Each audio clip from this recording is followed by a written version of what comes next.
वजीर civil supplies और BC welfare जी कमलाकर ने जिला करीमनगर के चुप्पादंडी मंडल का दौरा करके मुख्तलिफ तरक्याती प्रोग्राम्स में शिरकत की। इस दौरान रियासती वजीर कमलाकर ने चुप्पादंडी मंडल के गमलापुर देहात में तामीर किए गए गवर्नमेंट हॉस्पिटल का इफ्तिताह अंजाम दिया।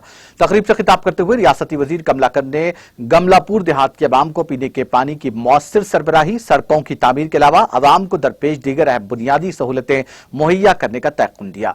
इस मौके पर जिला कलेक्टर करीमनगर शशांक, DM&HO जुवेरिया, जिला परिषद चेयरमैन के विजया, करीमनगर लाइब्रेरी चेयरमैन ई Ravinder Reddy, MPPC Ravinder, ZPTC गमलापुर सौजनिया Vinay Kumar, MPTC Lakshmi Narayana, sarpanch सौजनिया Shyam सुंदर रेड्डी के अलावा दीगर मौजूद थे। धर्ना చేస్తాం, రాస్తారోకో చేస్తాం, మీరు ఇస్తావా ఇయ్యాలా అనే మాట్లాడుతున్నాం। తెలంగాణ రాష్ట్రంలో పరిపాలించేది గౌరవ ముఖ్యమంత్రి కేసీఆర్ గారు। తెలంగాణ రాష్ట్రాన్ని తీసుకొచ్చిన ఘనత గౌరవ ముఖ్యమంత్రి కేసీఆర్ గారు।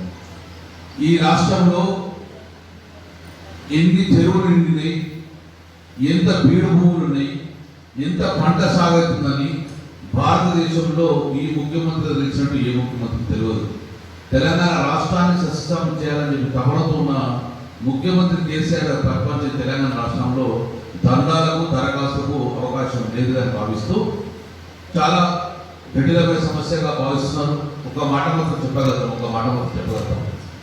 గౌరవ శాసనసభ్యులు సుంకే రవిశంకర్ గారు ముఖ్యమంత్రి గారి దగ్గరనే నేరుగా మాట్లాడారు। వారు చెప్పారు, సార్ మా గుమ్మలాపూర్ ప్రాంత ప్రజలు ఒకవైపు శ్రీరామ్ సాగర్ ప్రాజెక్టు జరుగుతున్న కాకతీయ కెనాల్, ఒకవైపు ఫ్లడ్ లో పోతుంది, రెండింటి మధ్యన మాకున్నది, కానీ